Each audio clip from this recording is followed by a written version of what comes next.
Doctor Gita रानी, सह संयोजक श्रम प्रकोष्ठ, भारतीय जनता पार्टी। कल 7वें चरण का चुनाव है, क्या किस नज़रिए से देख रही हैं उसको और क्या हालात होंगे कल के? कल 7वें चरण का चुनाव है और हमारी भारतीय जनता पार्टी मोदी जी के नेतृत्व में 400 पार करने वाली है। हम लोग बहुमत से जीतने वाले हैं। वाराणसी को किस नज़रिए से देख रही हैं आप? वाराणसी में बहुत काम हुआ है। मोदी जी ने इंफ्रास्ट्रक्चर चेंज किया हुआ है, हॉस्पिटल के हालात अच्छे हुए हैं, नगर निगम के हालात अच्छे हुए हैं और अभी रोपवे भी बनने वाला है। हमारे घाटों का रिपेयरिंग हुआ है, पुनरुद्धार हुआ है, इतने सारे काम हुए हैं और विश्वनाथ मंदिर धाम जो बना है उसकी वजह से काशी वासियों की जो आर्थिक स्थिति सुधरी है। एक तरह से हमारे मोदी जी ने काशी विश्वनाथ धाम को बना करके एक आर्थिक इनकम का व्यवस्था बना दिया है। माली है, व्यापारी हैं और रिक्शा चालक है, ऑटो चालक है, सभी लोगों की इनकम बढ़ गए हैं पहले के कंपेयर में। विपक्ष का तो यह कहना है कि भाई यहाँ कोई भी काम नहीं हुआ, यहाँ कोई भी रोज़गार नहीं मिला, जो भी रोज़गार मिला है गुजरातियों को रोज़गार मिला। इस पे क्या कहना चाहेंगे आप? नहीं, ऐसा नहीं है। देखिए, रोज़गार की बात आते हैं, मेरे पास आंकड़े भी हैं, समय भी हो आपके पास है तो उस पर डिटेल भी बात करेंगे। हमारे मोदी जी ने 2014 से लेकर 24 तक 9 लाख लोगों को सरकारी नौकरी की भी हम बात कर रहे हैं, सरकारी नौकरी दिया है, जबकि 4 से लेकर के 13 तक की हम बात किया जाए, 2004 से 13 तक तो कांग्रेसियों ने करीब 6 लाख सरकारी नौकरियां दी थी। अभी तक इन 10 सालों में 6 बार रोजगार मेले में लगे हुए हैं, जिसमें प्राइवेट जो अच्छी कंपनियां हैं, विदेशी कंपनियां, देशी कंपनियां, सॉफ्टवेयर कंपनियां हैं, हर साल 70 से 75 हज़ार लोगों को नियुक्ति पत्र दिया गया, ये रिकॉर्ड है।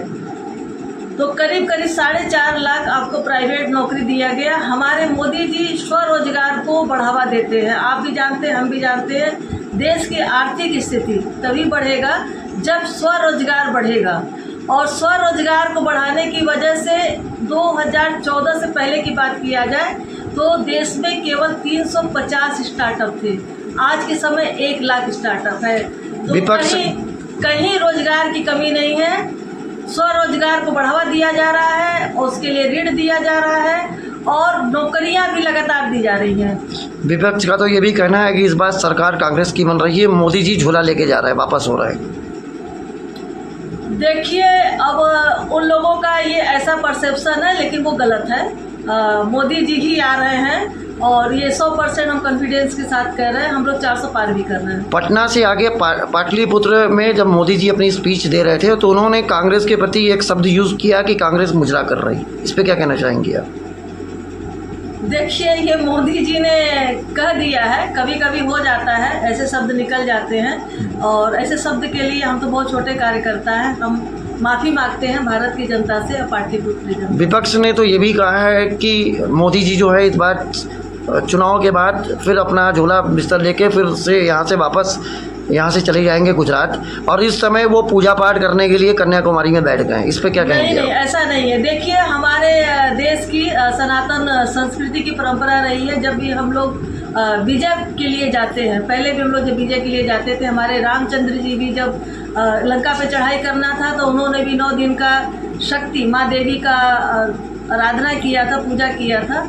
इसी तरह से ये हमारे भारतीय संस्कृति में है कि जब हम लोग आज जो युद्ध है, ये सामने वाला युद्ध नहीं है, ये लोकतंत्र का युद्ध है, शांति से लड़ा जाता है पक्ष विपक्ष में। तो हमें जीतना है, जीतने के लिए आध्यात्मिक शक्ति चाहिए, उसके लिए हम अपने आराध्य की आराधना करते हैं। तो हमारे मोदी जी शिव भक्त हैं, रामकृष्ण भक्त हैं और अपने भगवान की आराधना करने के लिए कन्याकुमारी गए हैं और इससे उन्हें डबल शक्ति प्राप्त होगा और वो डबल शक्ति के साथ आएंगे और फिर से पूरे भारत की जनता का जो उनका परिवार है उनकी सेवा करेंगे। विपक्ष का तो ये भी कहना है कि जिस तरीके से भाजपा ही कह रहे हैं कि इस बार 400 के पार, तो आखिर मोदी जी क्यों डरे हुए हैं और यहाँ नेताओं का जमघट क्यों लगा है? अमित शाह आ गए, मुख्यमंत्री आ गए, यहाँ पर किस लिए यहाँ लोगों का जमावड़ा हो रहा है? कई फिल्म स्टार भी आ गए प्रचार करने। इस पर क्या कहेंगी आप? देखिए, सबसे पहले तो हम ये बताना चाहते हैं, काशी की जो जनता है हमारे माननीय मोदी जी को मोदी परिवार का हिस्सा मानती है, सदस्य मानती है, जिसमें से हम भी एक हैं। हम लोग काशीवासी अपने माननीय मोदी जी को अपार स्नेह करते हैं, बेइंतहा प्यार करते हैं। और देखिएगा हम सब लोग काशी की जनता के लोग मतों की बौछार कर देंगे और इस बार ऐतिहासिक जीत यहाँ से पाएंगे मोदी जी, और फिर से मोदी जी भारत के प्रधानमंत्री बनेंगे। और मैं माननीय मोदी जी को मीडिया के माध्यम से प्रधानमंत्री बनने के लिए अग्रिम शुभकामनाएं और बधाइयाँ देती हूँ। रही बात विपक्षी की, तो मैं ये कहना चाहती हूँ कि यदि कोई संसदीय क्षेत्र है, जैसा कि आपने कहा बार बार मोदी जी आते हैं, क्यों आते हैं, ये क्वेश्चन मैंने इसके पहले भी मीडिया से फेस किया है। सपोज कोई आपका एमपी है, वो अपने संसदीय क्षेत्र में नहीं जाता है, तो आप लोग कहते हैं कि संसदीय क्षेत्र को आपने इग्नोर किया, कोई कार्य नहीं किया। और यदि बार बार आते हैं, जैसे कि एक माँ है अपने बच्चों को लाड़ करती है, प्यार करती है, तो दुलारती है, वो कहीं भी काम में रहे, बीच बीच में बच्चे के पास केयर करने जरूर आती है।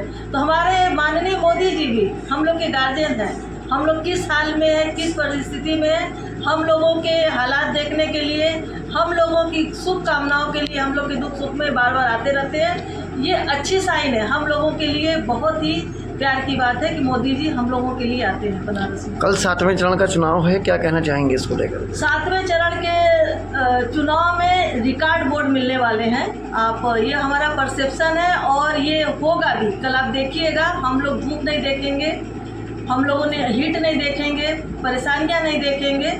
हम लोग लाइन में लग करके सभी काशी की जनता, चाहे वो किसी वर्ग का हो, किसी जात का हो, किसी धर्म का हो, किसी उम्र का हो, हम लोग बूथ पर जाएंगे, खुद भी जाएंगे, परिवार को ले जाएंगे, अपने साथियों को ले जाएंगे, घर के बच्चे जो 18 साल के हैं उसके ऊपर है, उनको ले करके जाएंगे और बहुत ही बहुमत से अपने माननीय मोदी जी को जीत दर्ज कराएंगे। जिस तरीके से वेब हीट चल रही है, इस तरह मौसम है, आपको लगता है कि आप वोटर घर से निकलेंगे?